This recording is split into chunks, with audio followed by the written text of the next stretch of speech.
ऐतिहासिक, सांस्कृतिक विरासत और आधुनिकता के संगम को अपने आप में समेटे हुए हैं। जिस सेंगोर आज नई इमारत में स्थापित किया जाएगा, तो भारतीय संसद गौरवशाली अतीत दिवस की पूर्व संध्या में भारत के प्रथम प्रधानमंत्री जी पंडित जवाहरलाल नेहरू को तिरुवावड़ुतुरै आदीनम में समर्पण किया गया था।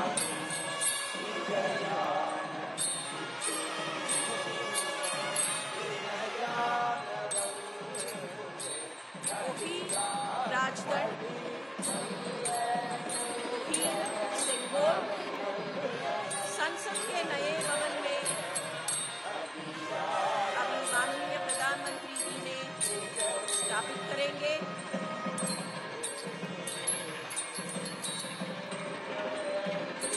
एक औपचारिक जुलूस संसद के नए भवन में चल रहे हैं।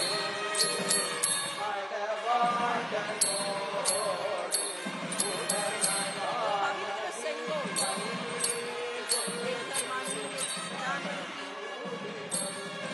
उसका विशेष जगह में अभी स्थापित करेंगे। 1947 ஆகஸ்ட் மாதம் ஸ்ரீ மகாசன்னிதானம் திருவாவடுதுறை ஆதீனம் அவர்கள் நாட்டின் முதல் பிரதம மந்திரியாக இருந்த பண்டித நேரு அவர்களிடத்திலே வழங்கிய செங்கோலை தற்போது மாண்புமிகு பாரத பிரதமர் அவர்கள் கையில் ஏந்திக் கொண்டு ஆதீன கர்த்தர்கள் புடைசூழ நாடாளுமன்றத்தின் புதிய கட்டடத்திற்கு ஊர்வலமாக வந்து இப்போது அந்த புனித செங்கோலை அதற்கான உரிய இடத்தில் स्थापितम செய்கிறார்கள்। माननीय प्रधानमंत्री ने सेंगोर को विशेष जगह में स्थापित कर रहे हैं। அரசாழ்வர் ஆணை நமதே என்கிற கோளறு பதிகத்தின் வரிகள் இப்போது பாடப்பட்டுக் கொண்டிருக்கின்றன। प्रधानमंत्री ने रोशनी कर रहे हैं। நாடாளுமன்றத்தின் புதிய கட்டடம் திறக்கப்படுவது உணர்வுபூர்வமாக விளக்குகிற வகையில் மாண்புமிகு பிரதம மந்திரி அவர்கள் பஞ்சமுக தீபம் ஏற்றி மங்களமும் ஒளியும் சேர்த்துக் கொண்டிருக்கிறார்கள்।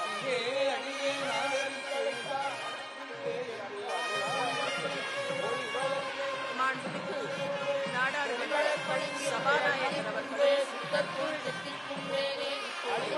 ஒளி சேர்க்கிறார்கள்।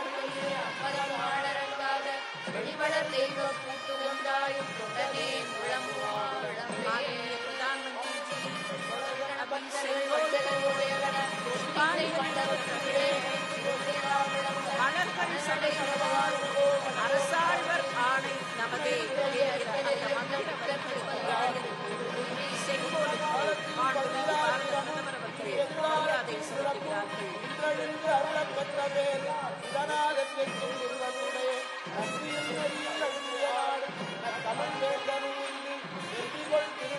ஆயிரத்தி 1947 ஆண்டு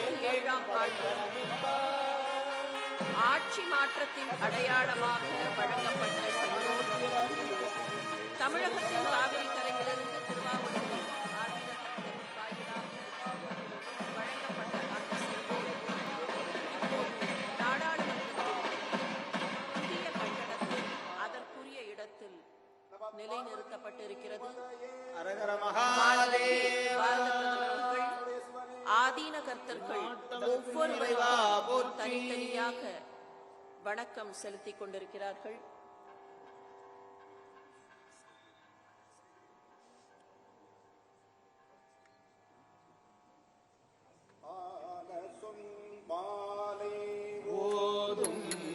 அடியார்கள் வானில் அரசாழ்வராய்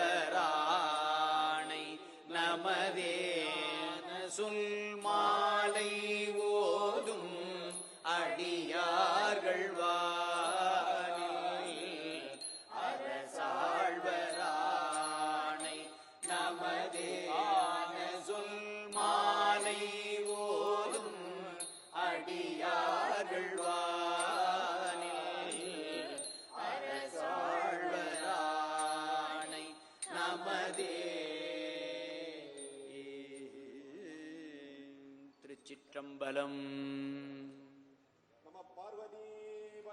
ஹர ஹர மகாதேவா. எந்நாட்டவர்க்கும் இறைவா போற்றி. செங்கோலை அதற்கான இடத்தில் நிலைநிறுத்தி அதற்கு மரியாதை சேர்த்திருக்கக்கூடிய மாண்புமிகு பாரத பிரதமர் அவர்களுக்கு நெஞ்சார்ந்த நன்றிகளை உரித்தாக்கிக் கொள்கிறோம்.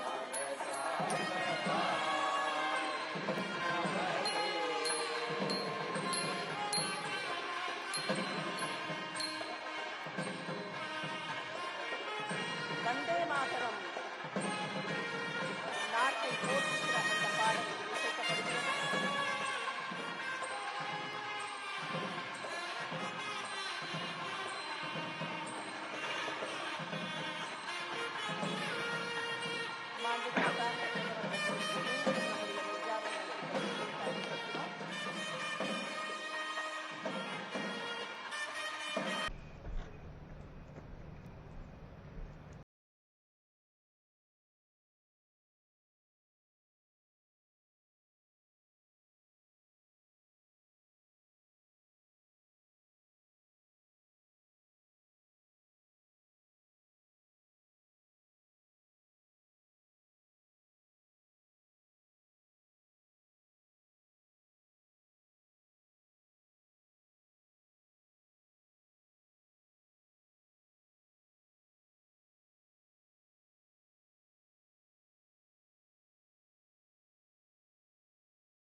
जो पानी भूमिपुत्रः सकलगुणयुतां वाग्विभूतिं च सौम्यः सौभा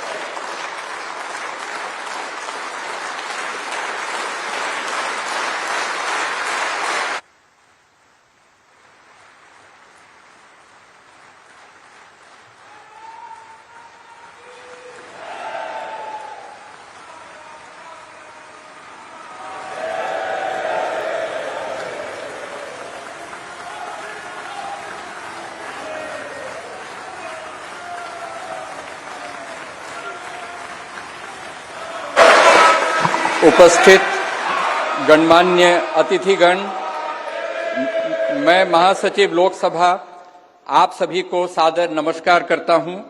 भारत की संसद के इस नवनिर्मित भवन का देश की जन सामान्य को अर्पित करने का यह पावन उत्सव राष्ट्रगान से प्रारंभ होगा।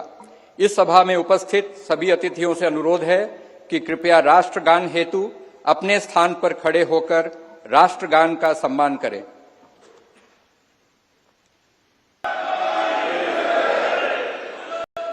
हाई कोर्ट के माननीय मुख्य न्यायाधीश महोदय, लोकसभा और राज्यसभा के माननीय संसद सदस्यगण, विभिन्न राजनीतिक दलों के माननीय अध्यक्षगण, नोबेल पुरस्कार विजेता श्री कैलाश सत्यार्थी जी, टाटा समूह के चेयरपर्सन श्री एन चंद्रशेखरन जी, प्रेस और मीडिया के सम्मानित साथियों, उपस्थित गणमान्य अतिथिजन, देवियों और सज्जनों, भारतीय लोकतंत्र के श्रद्धा स्थल भारत की संसद के नए भवन के लोकार्पण समारोह में आप सभी गणमान्य अतिथिजनों का हार्दिक स्वागत और अभिनंदन।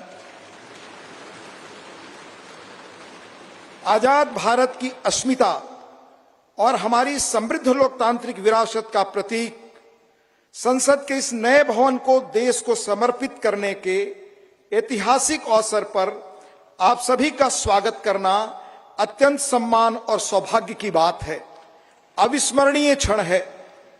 हम सब माननीय प्रधानमंत्री जी के आभारी हैं कि आजादी के अमृत काल में उन्होंने अपने कुशल नेतृत्व और असाधारण प्रयासों से स्वतंत्र भारत की जनता की आशाओं और आकांक्षाओं के अनुरूप नए संसद भवन की संकल्पना को मूर्त रूप दिया है। इसके लिए अपनी ओर से और समस्त देशवासियों की ओर से उनका हार्दिक धन्यवाद और अभिनंदन। आज हम सब ऐतिहासिक अवसर पर इस भवन के प्रांगण में एकत्रित हैं। हमारे जैसे विशाल और जीवंत लोकतंत्र के लिए यह गर्व का क्षण है।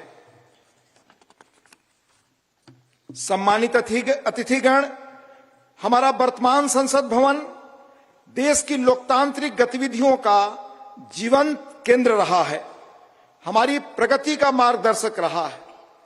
यह भवन भारत की स्वतंत्रता प्राप्ति तथा अनेक संविधान निर्माण से लेकर हमारी गौरवशाली लोकतांत्रिक यात्रा के दौरान अनेक ऐतिहासिक घटनाओं का साक्षी रहा है। बदलते समय के साथ माननीय सदस्यगण अपने संसदीय दायित्वों के समुचित निर्वहन के लिए आधुनिक सुविधाओं एवं नई तकनीक से युक्त एक नए संसद भवन की आवश्यकता महसूस कर रहे थे। आने वाले वर्षों में परिसीमन के कारण सदस्यों की संख्या में बढ़ोतरी की संभावना एवं संसद की बढ़ती हुई जिम्मेदारियों को देखते हुए वर्तमान संसद भवन में स्थान का अभाव भी महसूस किया जा रहा था। यही कारण है कि संसद के दोनों सदनों ने माननीय प्रधानमंत्री जी से सांसदों की दक्षता बढ़ाने और संसदीय कामकाज की इफिशियंसी बढ़ाने के उद्देश्य से आधुनिक सुविधाओं और संसाधनों से संपन्न एक नए स्टेट ऑफ द आर्ट भवन के निर्माण का आग्रह किया था। यह अपार हर्ष का विषय है कि माननीय प्रधानमंत्री जी ने अपनी देखरेख में 2.5 वर्षों से भी कम समय में भविष्य की चुनौतियों से निपटने में सक्षम एक आधुनिक संसद भवन तैयार करवाया है। यह भवन ईंट और गारे की संरचना मात्र नहीं है, बल्कि देश की सर्वोच्च चुनी हुई संस्था के रूप में यह भवन देश के नागरिकों की आशाओं, अपेक्षाओं और आकांक्षाओं की पूर्ति का माध्यम है। यह नया भवन अपने आप में वास्तुकला का शानदार उदाहरण है, जिसमें देश की सांस्कृतिक विरासत और विविधता की अद्भुत झलक मिलती है। इसमें हमारी संसद की जरूरतों के अनुरूप सौंदर्य और प्रौद्योगिकी का मिश्रण भी किया गया है। यह भवन त्रिकोणीय आकार के स्थान का अधिकतम उपयोग सुनिश्चित करता है। इसमें लोकसभा और राज्यसभा के कक्षों में पुराने भवन की तुलना में कहीं अधिक लोगों के बैठने का स्थान है। इन कक्षों में प्रत्येक सदस्य के लिए पूरी तरह डिजिटली वायर्ड इंटरनेट प्रोटोकॉल आधारित प्रणाली एवं इंटीग्रेटेड मल्टीमीडिया डिस्प्ले की सुविधा, अतिरिक्त सुरक्षा बटन के साथ मतदान प्रणाली सहित अन्य आधुनिक सुविधाएं भी उपलब्ध कराई गई हैं, ताकि माननीय सदस्य अपने कर्तव्यों का दक्षतापूर्वक निर्वहन कर सकें। देश की गौरवशाली लोकतांत्रिक यात्रा में आज का दिन एक महत्वपूर्ण पड़ाव है। अगले 25 वर्षों में जब हम आजादी का शताब्दी वर्ष मना रहे होंगे, तब इस अमृत काल में निर्मित यह नया संसद भवन हमारे जनप्रतिनिधियों के लिए प्रेरणा का स्रोत होगा। इस भवन में बैठकर हमारी संसद देश के स्वर्णिम भविष्य के निर्माण के लिए अनेक कालजयी निर्णय लेगी, और वह दिन दूर नहीं जब भारत आने वाले वर्षों में विश्व के लोकतांत्रिक देशों में शिखर पर होगा और समस्त विश्व को प्रभावी नेतृत्व देगा। इन्हीं शब्दों के साथ यहां पधारे सभी सम्मानीय अतिथियों का पुनः हार्दिक अभिनंदन और स्वागत। धन्यवाद। जय हिंद।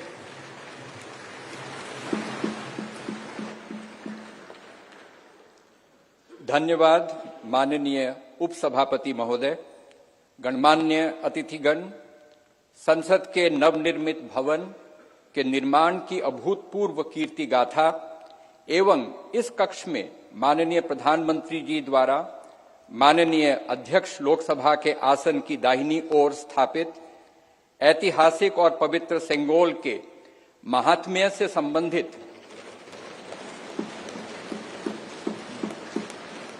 दो विशेष फिल्म प्रस्तुतियां तैयार की गई हैं।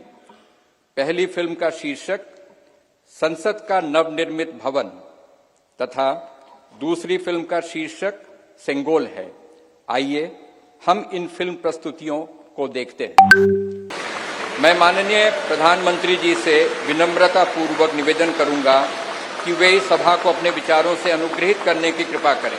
माननीय प्रधानमंत्री जी।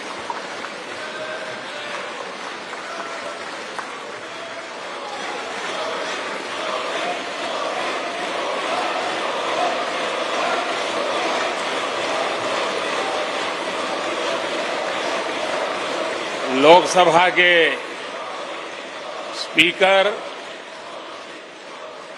आदरणीय श्री ओम बिरला जी, राज्यसभा के उपसभापति श्री हरिवंश जी, माननीय सांसदगण,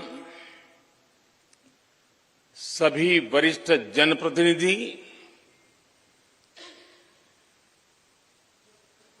विशिष्ट अतिथि, अन्य सभी महानुभाव और मेरे प्यारे देशवासियों, हर देश की विकास यात्रा में कुछ पल ऐसे आते हैं जो हमेशा के लिए अमर हो जाते हैं।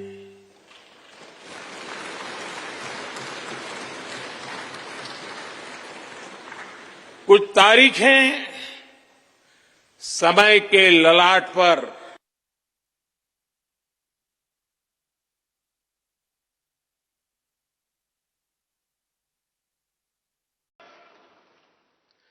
देश की जिस समृद्ध संस्कृति का प्रतिनिधित्व करती है, उसका उद्घोष करती है। शेते निपद्यमानस्य शेते निपस्य मानस्य चराति चर्त भगः चरैवेति चरैवेति चरैवेति। कहने का तात्पर्य, जो रुक जाता है उसका भाग्य भी रुक जाता है, लेकिन जो चलता रहता है उसी का भाग्य आगे बढ़ता है, बुलंदियों को छूता है। और इसलिए चलते रहो, चलते रहो। गुलामी के बाद हमारे भारत ने बहुत कुछ खोकर अपनी नई यात्रा शुरू की थी। वो यात्रा कितने ही उतार चढ़ावों से होते हुए, कितनी ही चुनौतियों को पार करते हुए आजादी के अमृत काल में प्रवेश कर चुकी है। आजादी का ये अमृत काल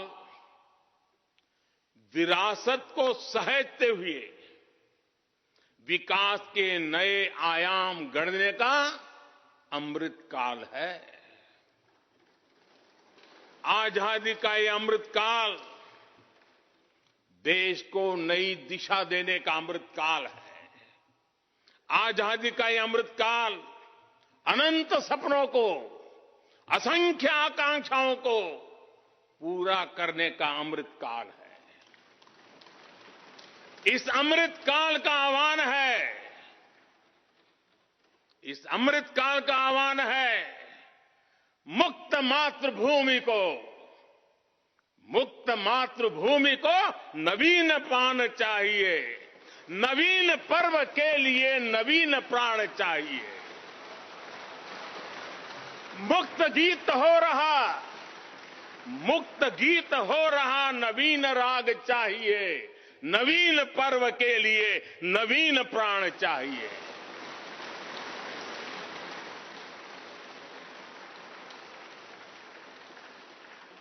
और इसलिए भारत के भविष्य को उज्जवल बनाने वाली इस कार्यस्थली को भी उतना ही नवीन होना चाहिए, आधुनिक होना चाहिए। साथियों, एक समय था जब भारत दुनिया के सबसे समृद्ध और वैभवशाली राष्ट्रों में गिना जाता था। भारत के नगरों से लेकर महलों तक, भारत के मंदिरों से लेकर मूर्तियों तक, भारत का वास्तु भारत की विशेषज्ञता का उद्घोष करता था। सिंधु सभ्यता के नगर नियोजन से लेकर मौर्यकालीन स्तंभों और स्तूपों तक, चोल शासकों के बनाए भव्य मंदिरों से लेकर जलाशयों और बड़े बांधों तक, भारत का कौशल विश्व भर से आने वाले यात्रियों को हैरान कर देता था। लेकिन सैकड़ों साल की गुलामी ने हमसे हमारा ये गौरव छीन लिया। एक ऐसा भी समय आ गया जब हम दूसरे देशों में हुए निर्माण को देखकर मुग्ध होने लग गए। 21वीं सदी का नया भारत, बुलंद हौसले से भरा हुआ भारत, अब गुलामी की उस सोच को पीछे छोड़ रहा है। आज भारत प्राचीन कला की उस गौरवशाली धारा को एक बार फिर अपनी तरफ मोड़ रहा है और संसद की ये नई इमारत इस प्रयास का जीवंत प्रतीक बनी है। आज नए संसद भवन को देखकर हर भारतीय गौरव से भरा हुआ है। इस भवन में विरासत भी है, वास्तु भी है, इसमें कला भी है, कौशल भी है, इसमें संस्कृति भी है और संविधान के स्वर भी है। आप देख रहे हैं कि लोकसभा का आंतरिक हिस्सा, यहां भी देखिए, यहां भी देखिए,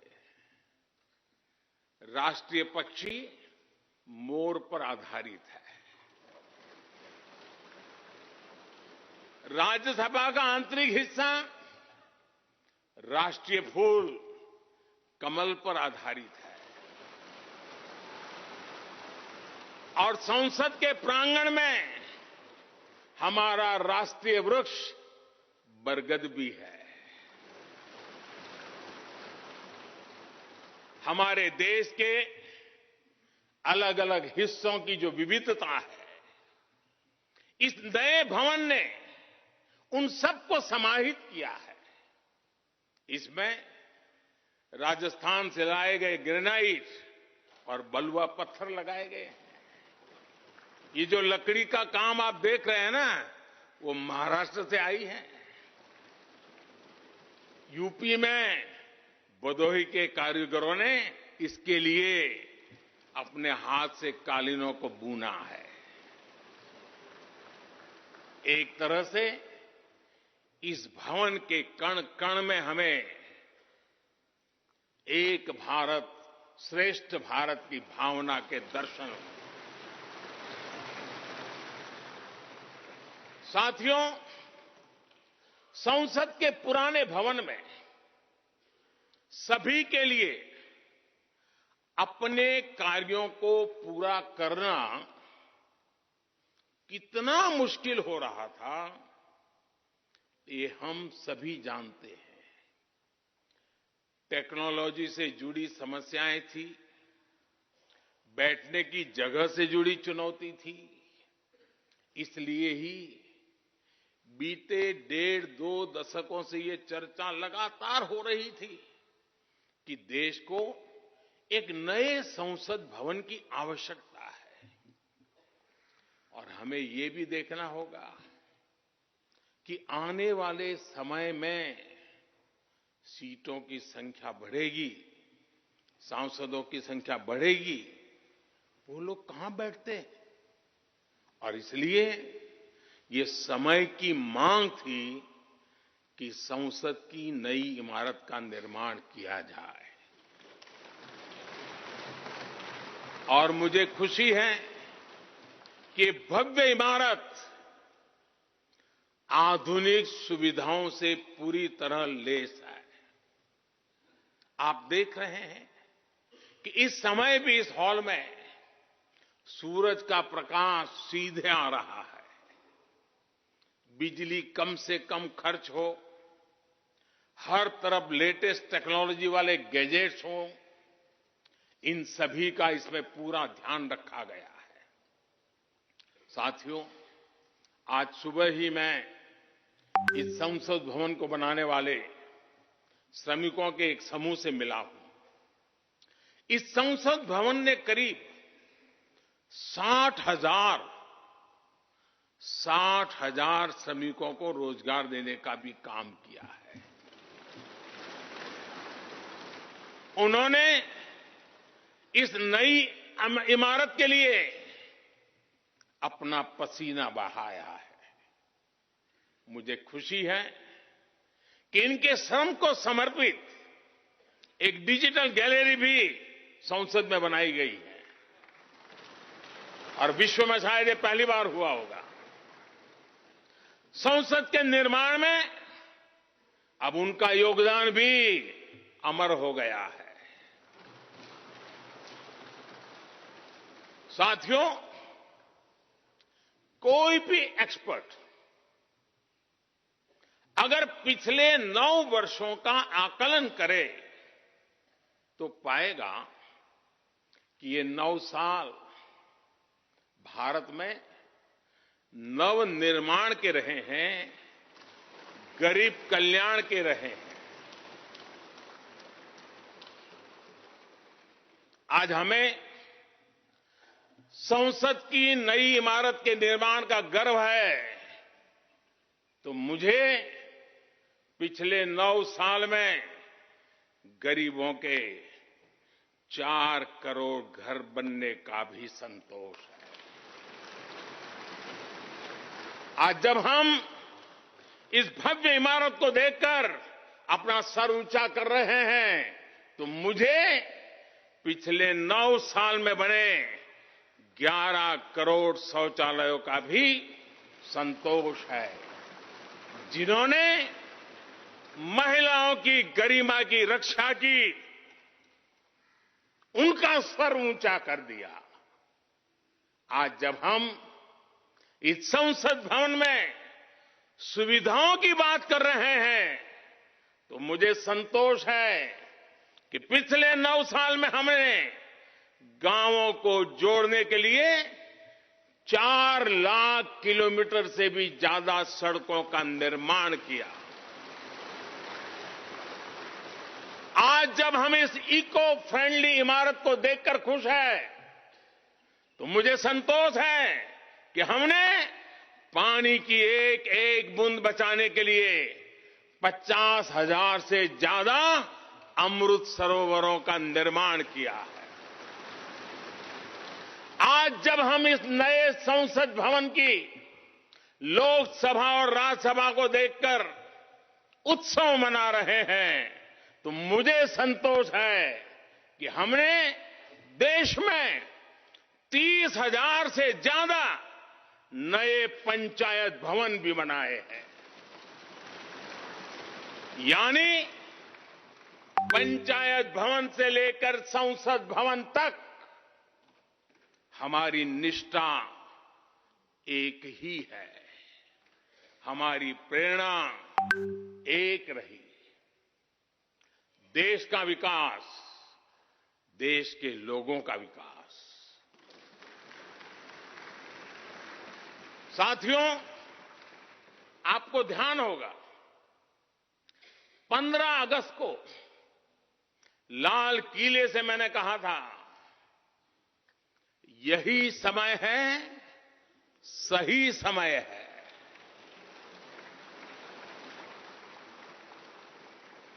हर देश के इतिहास में ऐसा समय आता है जब देश की चेतना नए सिरे से जागृत होती है। भारत में आजादी के 25 साल पहले, 47 के पहले 25 साल याद कीजिए, आजादी के 25 साल पहले ऐसा ही समय आया था। गांधी जी के असहयोग आंदोलन ने पूरे देश को एक विश्वास से भर दिया था। गांधी जी ने स्वराज के संकल्प से हर भारतवासी को जोड़ दिया था। ये वो दौर था जब हर भारतीय आजादी के लिए जी जान से जुट गया था। इसका नतीजा हमने 1947 में भारत की आजादी के तौर पर देखा। आजादी का ये अमृतकाल भी भारत के इतिहास का ऐसा ही पड़ाव है। आज से 25 साल बाद भारत अपनी आजादी के 100 वर्ष पूरे करेगा। हमारे पास भी 25 वर्ष का अमृत कालखंड है। इन 25 वर्षों में हमें मिलकर भारत को विकसित राष्ट्र बनाना है।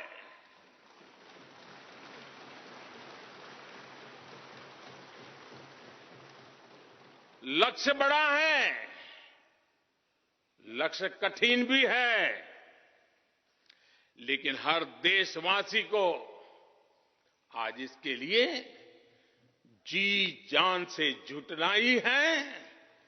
नए प्रण लेने हैं, नए संकल्प लेने हैं, नई गति पकड़नी है। और इतिहास गवाह है कि हम भारतीयों का विश्वास सिर्फ भारत तक ही सीमित नहीं रहता। हमारी आजादी की लड़ाई ने दुनिया के बहुत सारे देशों में उस समय एक नई चेतना जागृत कर दी थी। हमारी आजादी की लड़ाई से भारत तो आजाद हुआ ही, साथ ही कई देश आजादी की राह पर चल पड़े। भारत के विश्वास ने दूसरे देशों के विश्वास को सहारा दिया था। और इसलिए भारत जैसा विविधता से भरा देश, इतनी बड़ी आबादी वाला देश, इतनी सारी चुनौतियों से लड़ने वाला देश जब एक विश्वास के साथ आगे बढ़ता है तो इससे दुनिया के अनेक देशों को प्रेरणा भी मिलती है।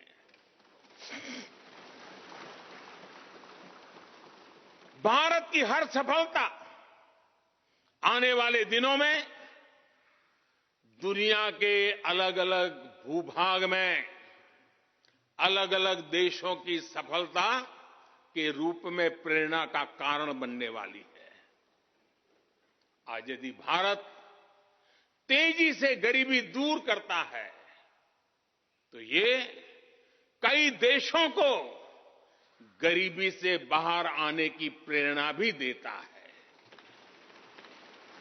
भारत का विकसित होने का संकल्प कई और देशों का संबल बनेगा। इसलिए भारत की जिम्मेदारी और बड़ी हो जाती है। और साथियों, सफलता की पहली शर्त सफल होने का विश्वास ही होती है। ये नया संसद भवन इस विश्वास को नई बुलंदी देने वाला है।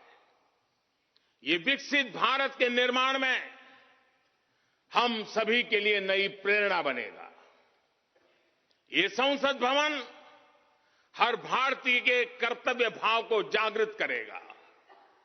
मुझे विश्वास है इस संसद में जो जनप्रतिनिधि बैठेंगे वे नई प्रेरणा के साथ लोकतंत्र को नई दिशा देने का प्रयास करेंगे।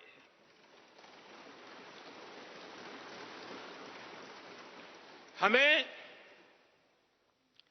नेशन फर्स्ट की भावना से आगे बढ़ना होगा।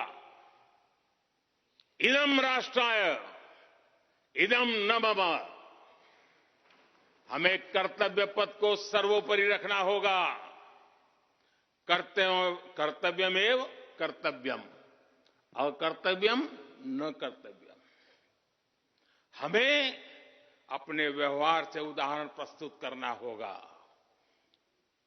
यद यदाचरति श्रेष्ठः तद्देव इतरो जनः। हमें निरंतर खुद में सुधार करते रहना होगा। उद्धरेत आत्मना आत्मानाम्। हमें अपने नए रास्ते खुद बनाने होंगे। अपदीवो भवः। हमें खुद को खपाना होगा, तपाना होगा। तपसो ही परम नास्ति तपसा विंदते महत। हमें लोक कल्याण को ही अपना जीवन मंत्र बनाना होगा। लोकहितम मम करणीयम। जब संसद के इस नए भवन में हम अपने दायित्वों का ईमानदारी से निर्वहन करेंगे तो देशवासियों को भी नई प्रेरणा मिलेगी। साथियों, दुनिया के सबसे बड़े लोकतंत्र को यह नई संसद एक नई ऊर्जा और नई मजबूती प्रदान करेगी। हमारे श्रमिकों ने अपने पसीने से इस संसद भवन को इतना भव्य बना दिया है। अब हम सभी सांसदों का दायित्व है कि इसे अपने समर्पण से और ज्यादा दिव्य बनाएंगे।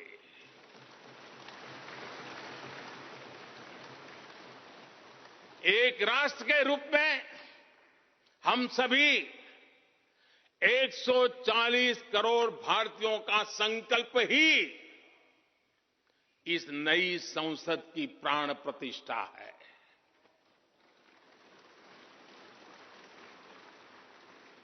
यहां होने वाला हर निर्णय आने वाली सदियों को सजाने संवारने वाला है। यहां होने वाला हर निर्णय आने वाली पीढ़ियों को सशक्त करने वाला होगा। यहां होने वाला हर निर्णय भारत के उज्ज्वल भविष्य का आधार बनेगा।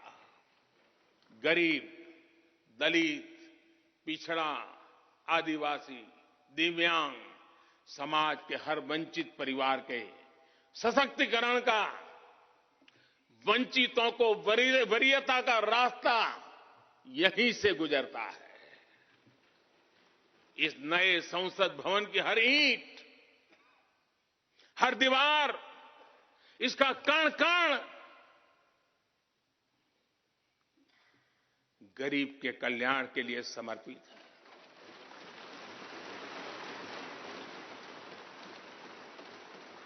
अगले 25 वर्षों में संसद के इस नए भवन में बनने वाले नए कानून भारत को विकसित भारत बनाएंगे। इस संसद में बनने वाले कानून भारत को गरीबी से बाहर निकालने में मदद करेंगे। इस संसद में बनने वाले कानून देश के युवाओं के लिए, महिलाओं के लिए नए अवसरों का निर्माण करेंगे। मुझे विश्वास है संसद का यह नया भवन नए भारत के सृजन का आधार बनेगा।